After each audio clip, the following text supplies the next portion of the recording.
kesadaran bahwa aku mau berubah, aku nggak mau hidupku seperti ini, hidup yang cuma satu kali seperti ini, di titik itu, ayo teman-teman semua ambil keputusan untuk berubah. Nah, cara ambil keputusan untuk berubahnya, ayo terbuka pada sebuah kemungkinan gitu, bahwa selama ini yang kamu pahami, yang kamu jalani, itu kan kenyataannya kayak gini. Maksudnya kenyataannya banyak PR, ada loopingan, kenyataannya kayak gitu. Artinya, ketika belief kepercayaan atau data-data lama kamu pegangin, kamu masih tetap di dalam judul kamu yang lama, itu kan kenyataan realita kehidupannya kayak gini. Artinya kalau misalnya tetap bertahan di dalam posisi saat ini, datanya masih data lama gitu ya, yang saat ini, iya bisa dipastikan realitanya akan tetap begitu gitu. Kalau nggak ada perubahan habit, nggak ada perubahan kebiasaan, nggak ada perubahan cara berpikir, nggak ada perubahan cara merasa, dan nggak ada perubahan getaran frekuensi, realitamu pasti akan sama.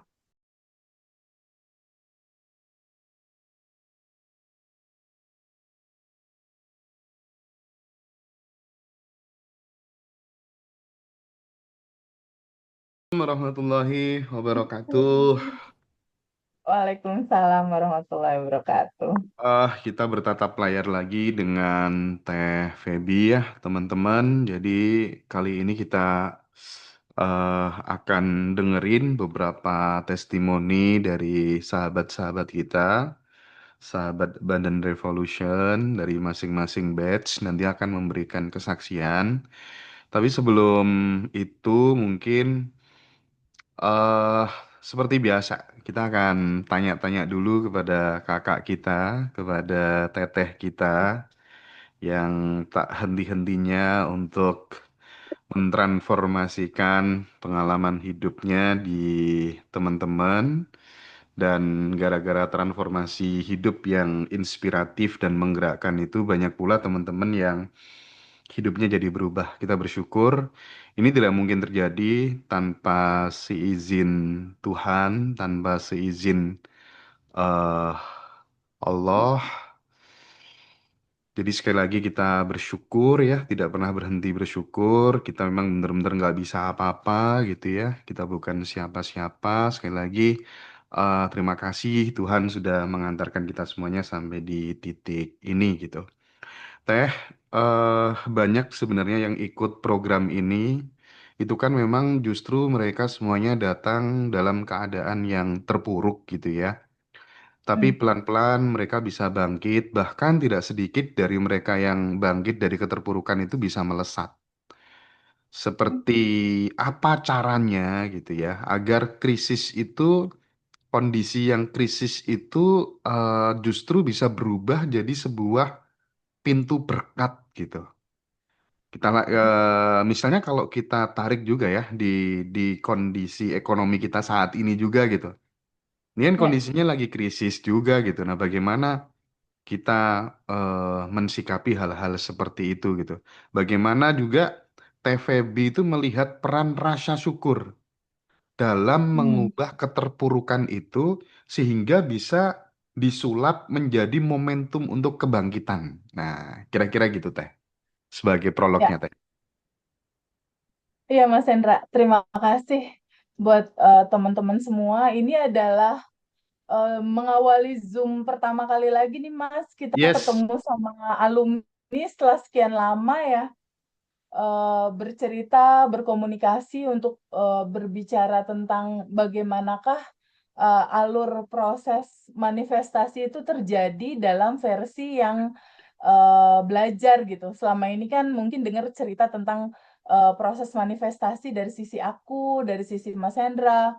Tapi ini akan menjadi satu hal yang sangat-sangat menarik sekali ketika manifestasi itu datang dari alumni.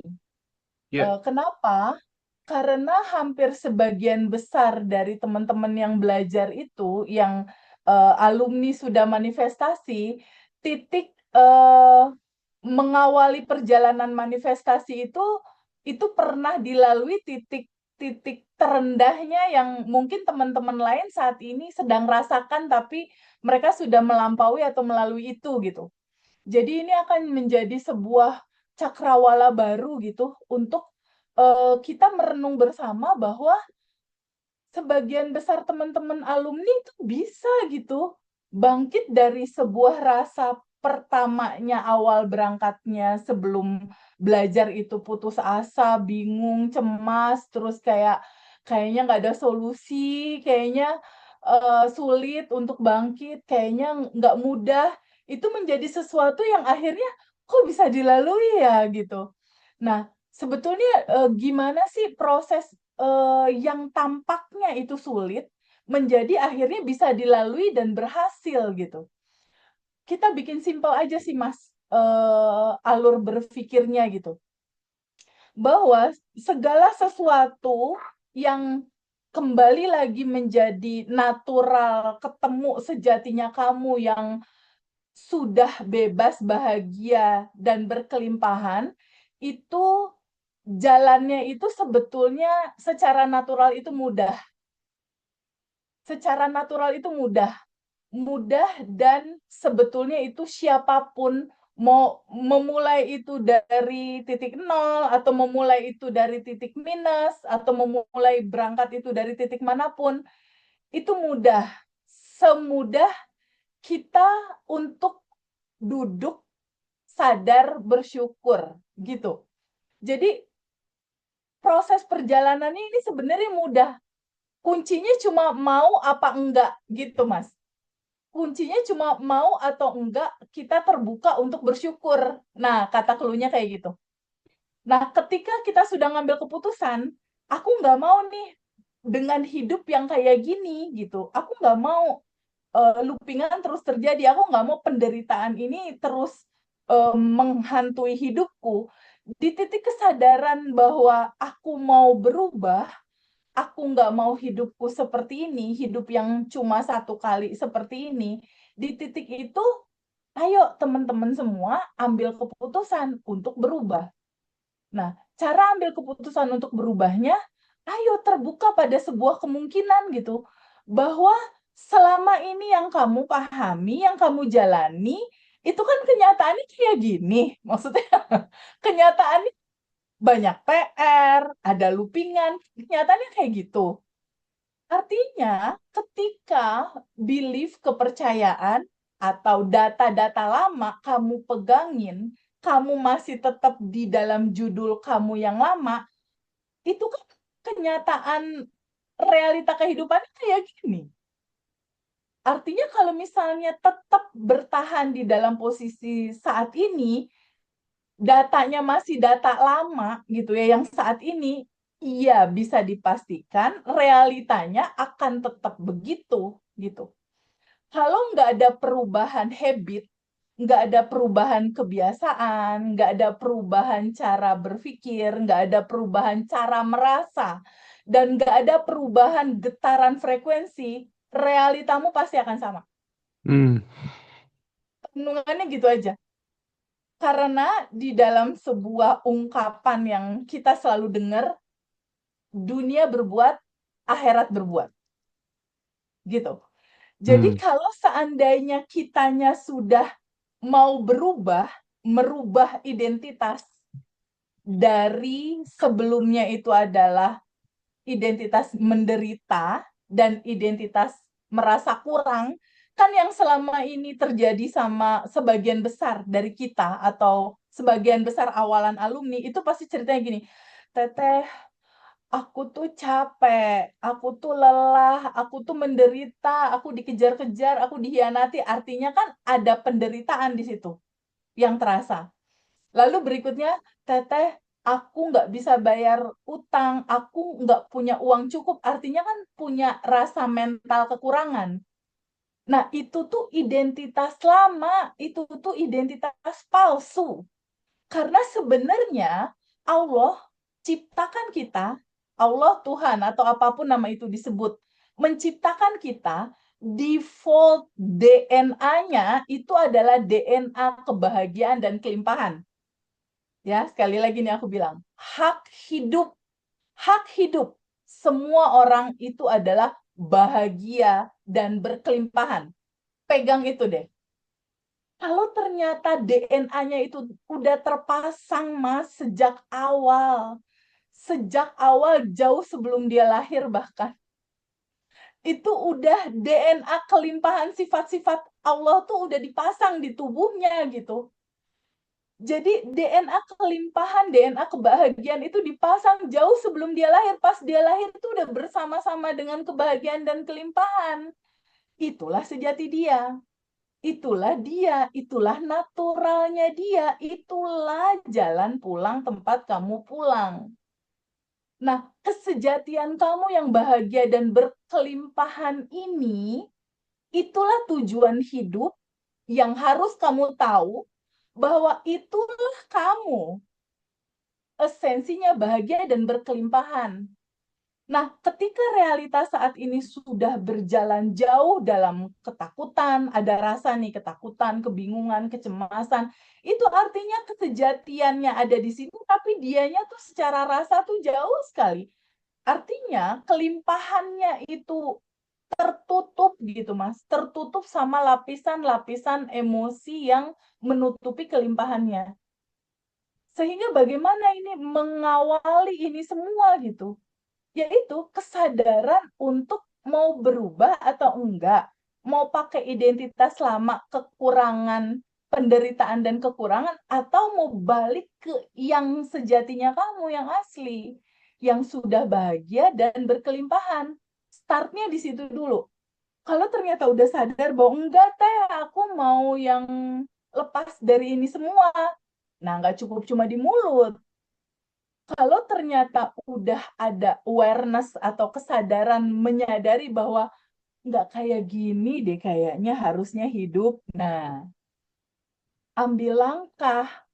Karena nggak mungkin habit nggak berubah gitu. Nggak mungkin habit nggak berubah. Ambil langkah untuk sebuah keputusan. Langkah pertama apa? Segala sesuatu tidak mungkin berubah tanpa pengetahuan. Segala sesuatu nggak mungkin berubah tanpa ilmu, Mas Hendra. Nggak bisa. Karena ilmu pengetahuan itulah yang menerangi kehidupan kita. Pengetahuan apa? Pengetahuan tentang siapa dirimu. Nah, ketika kamu udah tahu itu dan bagaimana cara kerja semesta itu berjalan, kamu udah tahu itu, berikutnya nggak cuma cukup dipandangin doang, ih keren ya sejatinya aku gitu.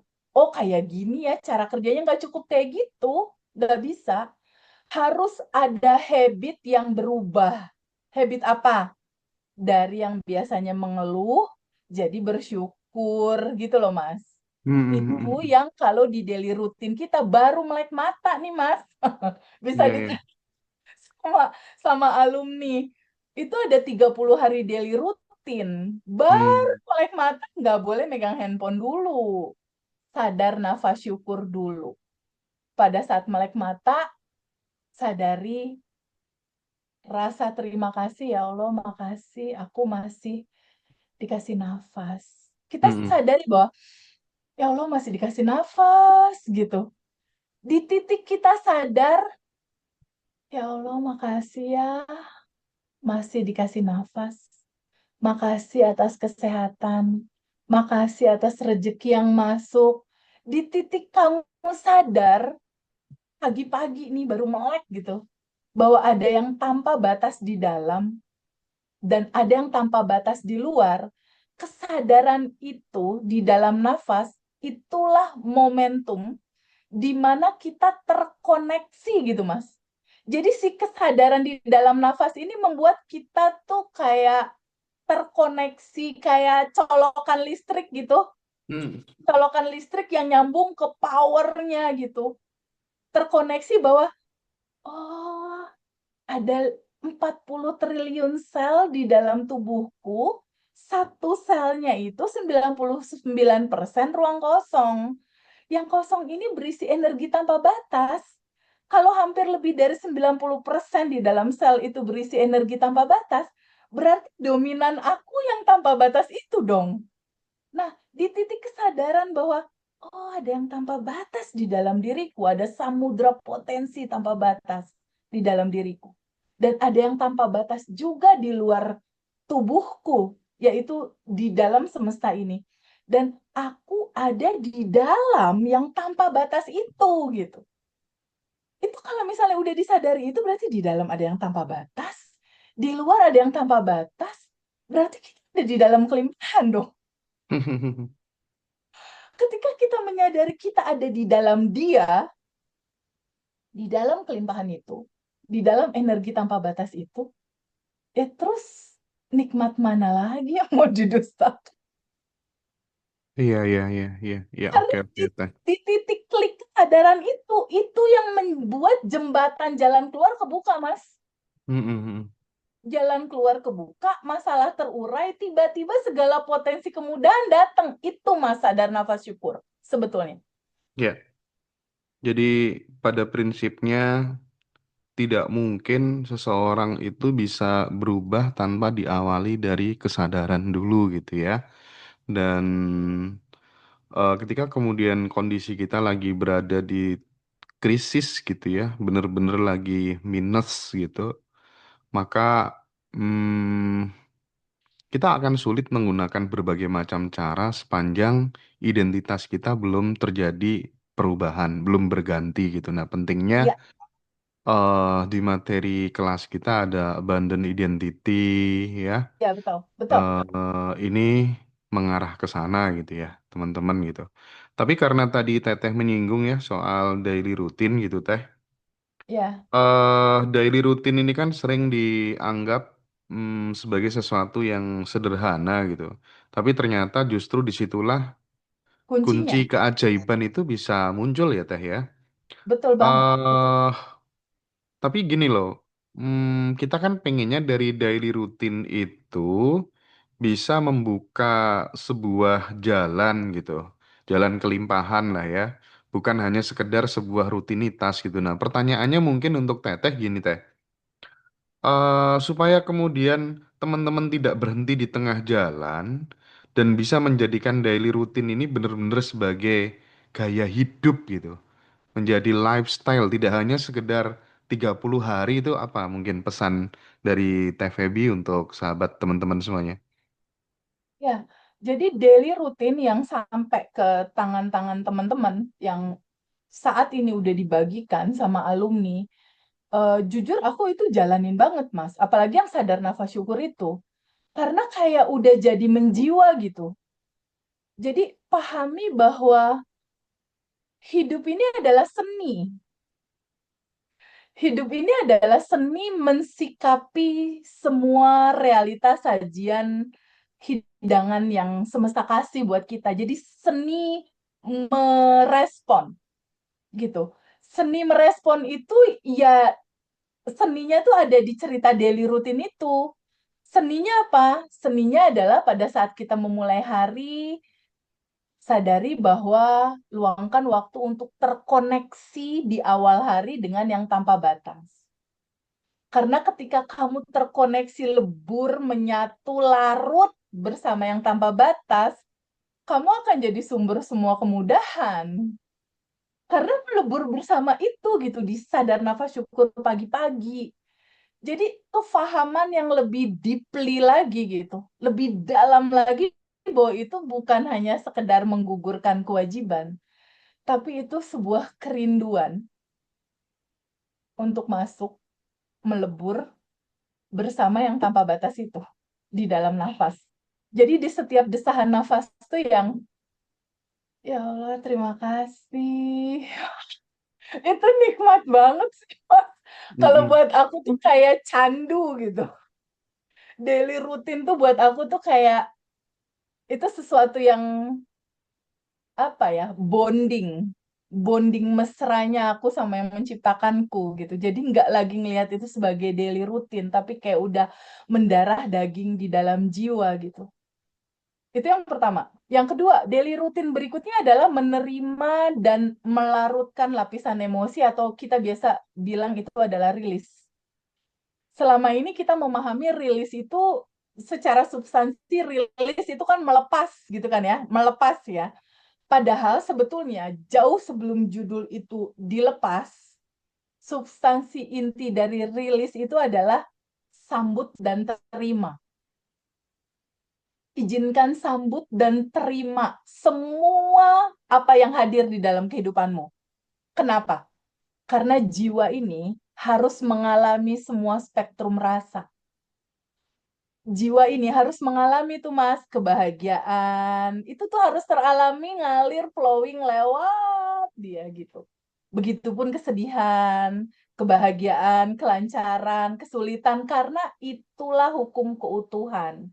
Ada siang, ada malam, ada bahagia, ada sedih. Itulah satu paket timbal kehidupannya. Kalau kita bisa menari dengan semua rasa sajian semesta, itulah seni dari hidup. Kita akan sangat bisa menikmati apapun yang terjadi di dalam realita kita. Karena substansi kehidupan itu cuma ada dua, Mas. Cuma ada dua. Pertama, itu adalah substansi realita yang kita rasakan di sini. Yang kedua adalah substansi realita yang ada di luar. Bisa dikatakan ada realitas primer. Primer itu yang kita rasakan di batin, itu primer. Hmm. Dan yang kedua adalah realitas sekunder. Sekunder itu adalah yang di luar tubuh kita, gitu. Nah, realitas sekunder ini biasanya dipengaruhi dari realitas primer, gitu. Karena yang sekunder ini pantulan dari primer, pantulan dari dalam ini. Jadi kalau kamu mau bikin asik realitas sekunder kamu atau realita hidup kamu secara fisik, di sini dulu dibikin asik gitu dalam bahagia dan kelimpahan dan merasa bahwa aku dan Allah aja udah cukup gitu. Hmm. Aku merasakan dalam nafas, merasakan dan tahu bahwa Allah tuh baik banget merancang aku untuk bahagia dan berkelimpahan gitu. Dan asiknya kan kalau di Bandan Revolution kita ngerasain bareng-bareng. Iya, itu sih yang Ngerasainnya bareng-bareng, jadi prakteknya powerful ya bareng-bareng. Teh ya. Jadi powerful banget ngerasa ada